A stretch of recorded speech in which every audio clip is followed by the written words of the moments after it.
This is 1 Nephi 16.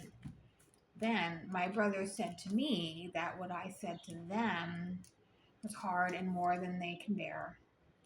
I said, I know I spoke some very hard things against the wicked.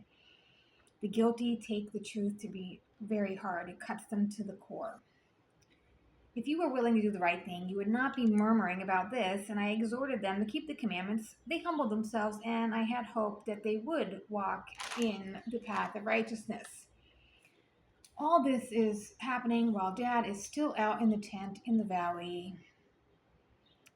I, nephew, took the daughters of Ishmael to wife, and Zoram took the eldest daughter of Ishmael to wife. It came to pass that the voice of the Lord spoke to Dad, told him to take a journey. He opened the tent door, and behold, there was a ball on the ground. It was curious workmanship, fine brass, it had two spindles inside. One of them pointed the way to go. They gathered everything they needed, seeds of every kind. They went out into the woods. They crossed the river Lamon. They traveled 4 days in a south-southeast direction. They pitched the tents in a place called Shazar. They took their bows, arrows. They hunted food. They kept hiking. They were in the most fertile part of the wilderness, bordering the Red Sea. They traveled for more days, following the directions on this ball. One day, he went to slay some food, but the bow and arrow broke. The bow broke, and that was the only one left. Everybody's were breaking. The springs kept falling out, so there was no food, much fatigue. I made a new bow, and the Lord said, "Look at the ball, and behold the writing." And they looked, trembled. I looked and feared exceedingly, and so did everybody else.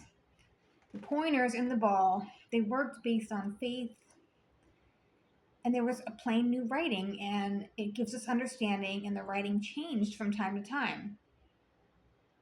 I, nephi, went to the top of the mountain according to the directions given by the ball, slayed the wild beasts, got food. They were happy about that. We journeyed for a few more days, and Ishmael died, and he was buried in Nahum. The daughters of Ishmael mourned exceedingly. The girls were upset. He brought them out in the woods and then died on them. There was hunger, thirst, affliction. They wanted to go back to Jerusalem. What do you think he died of in the woods? Betty? OD? Anyway, Lamont said to Lemuel, "Let's just kill Nephi and Dad, who took it upon himself to be our ruler. We're his older brothers." He says the Lord talks to him. He says the angels talk to him. We know he's lying. He led us out into this strange wilderness. He's trying to make himself a king over us.